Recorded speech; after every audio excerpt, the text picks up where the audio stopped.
பவித்ரா வெளியில உட்காந்துக்கிட்டு இன்ட்ரெஸ்டா வீட்டுக்கு தேவையான பொருளெல்லாம் ஒரு நோட்ல எழுதினு இருந்தா. சரி இவ்வளவு கொஞ்சம் வெறுப்பேத்தலாம் சொல்லிட்டு விரல்ல ஒரு ரப்பர் பேண்டை மாட்டிக்கிட்டு அதுல ஒரு துண்டு பேப்பரை நல்லா மச்சு அதுல வச்சு நல்லா இழுத்து பிடிச்சி மேல அடிச்சான் பாரு.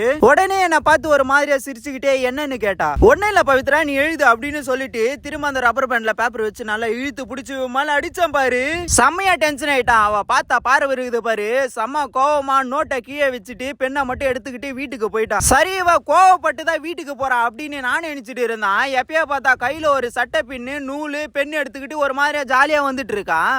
இவன் இன்னைக்கு இதை வச்சுக்கிட்டு என்ன பண்ண போறான்னு தெரியலையே அப்படின்னு நான் நினைச்சிட்டு இருந்தான். நேரா வந்து உக்காந்துக்கிட்டு முதல்ல இந்த பேனாக்கு மேல இருக்கிற இந்த கேப்பை கழட்டுனா. அதுக்கப்புறம் இந்த பேனாக்கு முன்னாடி இருக்கிற அந்த மூடியை கட்டிட்டு உள்ள இருக்கிற ரீப்ல வெளியில எடுத்துட்டா. அப்புறம் இந்த பேனாக்கு பின்னாடி இருக்கிற மூடியையும் கட்டிட்டா. இப்ப இந்த பேனா ஒண்ணு இல்லாத பேனாவா மாறிடுச்சு. இவன் இந்த பேனாவை வச்சுக்கிட்டு அடுப்பு தான் ஊத பாரு அப்படின்னு நான் நினைச்சிட்டு இருந்தான். எப்பயா பார்த்தா பேனாவோட கேப்ல ரப்பர் பேண்டை போட்டு இழுத்துங்கிறான். ரப்பர் பேண்ட் போட்ட இந்த பேனா கேப்பையும் ஒண்ணு இல்லாத இந்த பேனாவையும் ஒன்ன சேர்த்து நல்லா ஸ்ட்ராங்கா நூலை சுத்தி கட்டிட்டு இருக்கான். இவ அப்படி என்னதான் செய்யறான்னு பார்த்தா கடைசியில பேனால வில்லு செஞ்சுட்டு இருக்கான். கண்டிப்பா இவ இதை வச்சுக்கிட்டு என்னதான் அடிக்க போறான். இப்ப இவ ஒரு சட்டை பின் எடுத்துக்கிட்டு இந்த ரப்பர் பேண்ட்ல மாட்டி நல்லா இழுத்து இழுத்து பார்த்தா. பட் ரப்பர் பேண்ட் பெருசா இருக்கிறதுனால அந்த ரப்பர் பேண்ட் எடுத்து அந்த பேனா கேப்ல நல்லா சுத்திக்கிட்டா. இப்ப ரெடிடா என் பேனா வில்ல அப்படின்னு சொல்லிட்டு ரீப்பில் எடுத்து சட்டை பின்ல சொருகிட்டு அந்த ரீப்பில் எடுத்து அந்த பேனாக்குள்ள விட்டுட்டு இப்ப நான் டெஸ்ட் பண்ணி பாக்குறேன் பாரு அப்படின்னு சொல்லிட்டு செவுத்துக்கு நேரா நின்னு நல்லா இழுத்து புடிச்சு அச்சா பாருங்க.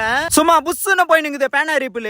அவ்வளவுதான் உடனே ஏன் பக்கம் திரும்பிட்டு ஏதோ இப்போ உன்ன அடிக்க போறேன் பாரு அப்படின்னு சொல்லிட்டு நின்னுட்டான். ஐயோ இவ குறி வைக்கிறதா பார்த்தா கரெக்டா என் நெஞ்சில சொருகா போல அப்படிதான் குறி வைக்கிறான். பயத்துல நான் என்ன பண்றதுன்னு தெரியாம கையில ஒரு பலூன் எடுத்துட்டு போயிட்டு ஒரு பைப்புல சொருகிக்கிட்டேன். பழுப்புல தண்ணி ஊத்துற கொஞ்சம் ஒரு பக்கம் கீழே இருக்கிற அந்த பலூன்ல தண்ணி ரொம்பிட்டே இருந்துச்சு. தண்ணி ஊத்துன வரைக்கும் போதும் அப்படின்னு சொல்லிட்டு அந்த பலூன் எடுத்துட்டு போயிட்டு ஒரு கயிறுல கட்டி தொங்க விட்டுட்டேன். இப்ப இவளை கூட்டிட்டு வந்து இந்த பலூன் முன்னாடி நிக்க வச்சு என் மேல இருக்கிற கோவத்துல இந்த பலூன் மேல காமிச்சிட்டு பவித்ரா அப்படின்னு சொன்னதும் உடனே கையில இருக்கிற இந்த பேனாவில நல்லா இழுத்து பிடிச்சு அடிச்சா பாருங்க. அந்த பலூன் அப்படியே உடைஞ்சு அது உள்ள இருக்கிற தண்ணி அப்படியே செம்மையா கீழே விழுந்துச்சு. இத பார்த்ததும் இவளுக்கு ரொம்ப சந்தோஷமாயிடுச்சு. எப்படியோ கோவமா இருந்தவளே சிரிக்க வச்சுட்டேன். இது போல பேனாவில்லாம் நான் ஸ்கூல் படிக்கும் போதே நிறைய செஞ்சிருக்கேன் அப்படின்னு சொல்றவங்க எல்லாம் மறக்காம கமெண்ட் பண்ணுங்க. அப்படியே லைக் அண்ட் ஃபாலோ பண்ணுங்க.